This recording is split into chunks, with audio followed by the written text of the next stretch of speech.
अस्सलामुअलैकुम, मैं फ़ाइज़ा इरफ़ान आपकी खिदमत में एक बार फिर से हाज़िर हूँ। आज मैं मोस्टली उन गर्ल्स से बात करना चाहूँगी। बहुत सारी गर्ल्स मेरे पास आती हैं और पूछती हैं कि मैम हमें हमारे घर वाले 12th के बाद नहीं पढ़ने देते हैं और अब हम नहीं पढ़ेंगे, हम पढ़ना चाहते हैं।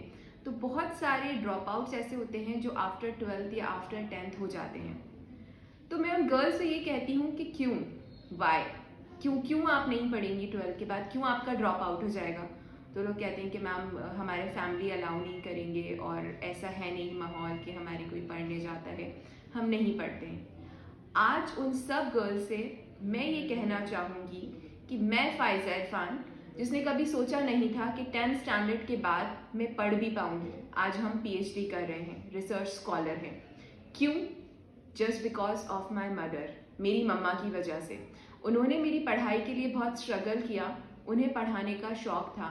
आज मेरी जो भी क्वालिफिकेशन है, जितना भी मैं पढ़ रही हूँ, उसका क्रेडिट मैं अपनी मम्मा को देती हूँ। जब गर्ल्स मुझसे आकर पूछती हैं कि मैम हम पढ़ने का शौक रखते हैं लेकिन हमें कोई पढ़ने नहीं देता है, तो मैं उनसे जब कहती हूँ कि आप वो क्यों पता करें, तो उस क्यों की वजह होती है कि जब आपको वजह मालूम होती है तो सल्यूशन भी आपको मालूम होता है। इस दुनिया में कोई भी काम ऐसा नहीं है जो आप नहीं कर सकती हैं। हाँ, मुश्किल ज़रूर होता है लेकिन नामुमकिन नहीं होता है। कोई भी काम ऐसा नहीं है जो आप नहीं कर सकती हैं। अगर आपके वालिदैन को ये लगता है कि माहौल सही नहीं है, माशरा ख़राब है, माशरे में ख़राबियाँ बहुत हो गई हैं, वो कहीं से गलत नहीं है, वो सही है। उनका भरोसा, उनका यकीन, ये सब बनाए रखना ये हमारी ज़िम्मेदारी है। आपको ये प्रूव करना होगा कि आप जो भी माशरे में ख़राबी हैं, आप उस ख़राबी की तरफ रुजू नहीं हैं।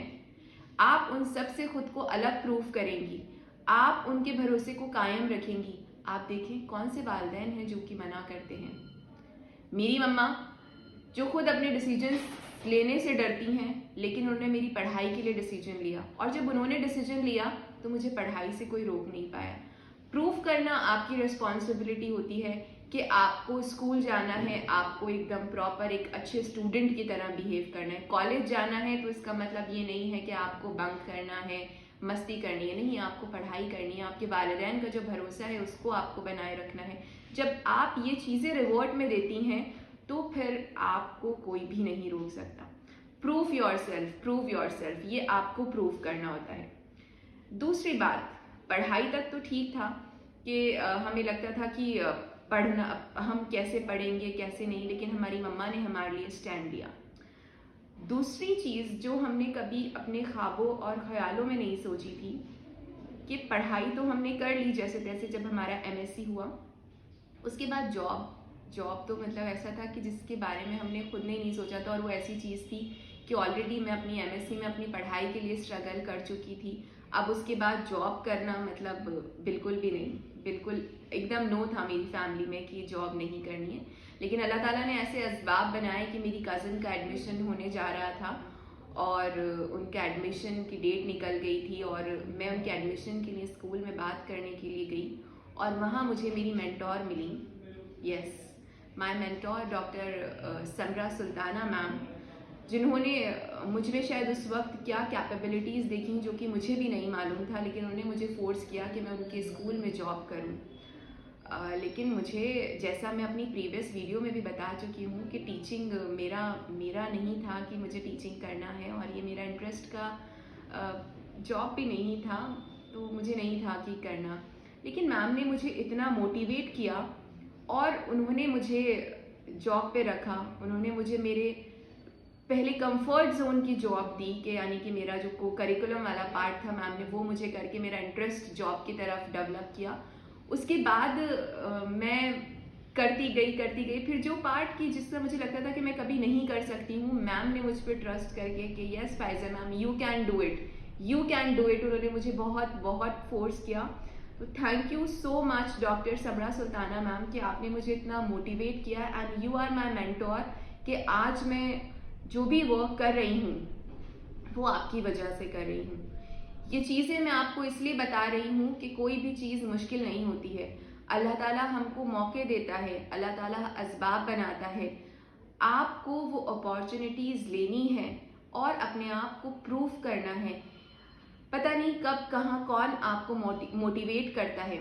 जनरली ऐसा होता है कि गर्ल्स को लगता है कि हाउसवाइफ होना मतलब एक सक्सेस वुमेन की निशानियां हैं। मैं कहती हूँ नहीं।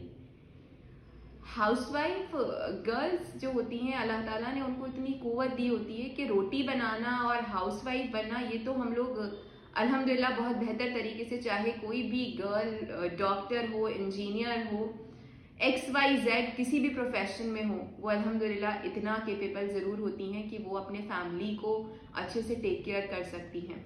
लेकिन आप किस तरह से ये अपनी जॉब को, अपने हाउसवाइफ को आप जस्टिफाई करती हैं, ये डिपेंड आप पे करता है। आप उसको प्रूव करिए कि अगर जॉब करना कोई बुरी बात नहीं है, लेकिन आपको अपनी रिस्पॉन्सिबिलिटीज पता होनी चाहिए। हाउसवाइफ बनना सिर्फ आपका मकसद नहीं होना चाहिए कि आपको सिर्फ हाउसवाइफ बनना है, उसके साथ साथ में आपको मी टाइम भी देना है, यानी आपको खुद के लिए भी कुछ करना है कि आप खुद के लिए क्या कर सकती हैं। अगर आप खुद के लिए कर सकती हैं तो डेफिनेटली आपको उस मुकाम पे पहुंचकर आपको दूसरों के लिए करना है। मेरी मदर और डॉक्टर समरा सुल्ताना मैम, ये दो लेडीज़ ऐसी हैं जिन्होंने मुझे मेरे करियर की तरफ, मेरी पढ़ाई की तरफ मुझे पुश किया और मुझे ये यकीन दिलाया कि यस, मैं भी कर सकती हूँ। तो मुझे ऐसा लगता है कि जब मैं कर सकती हूँ तो हर एक लड़की कर सकती है। हर एक लड़की के अंदर ये जज्बा होता है कि वो कुछ ना कुछ काम करने की कुव्वत रखती है। आप लोग भी सिर्फ ऐसा नहीं कि एक ये माइंडसेट करके रह जाए। हर एक इंसान के अंदर क्वालिटीज़ होती हैं। आप अपनी क्वालिटीज़ को, अपनी एबिलिटीज़ को समझिए और आप उसको कोशिश करिए कि आप उसको कैसे आगे अपने फर्दर स्टडीज़ के लिए, आप सोसाइटी के लिए आप उसको किस तरह से आप दे सकती हैं, वो आप देने की ज़्यादा से ज़्यादा कोशिश करिए। अल्लाह हाफिज़, जज़ाकल्लाह खैर।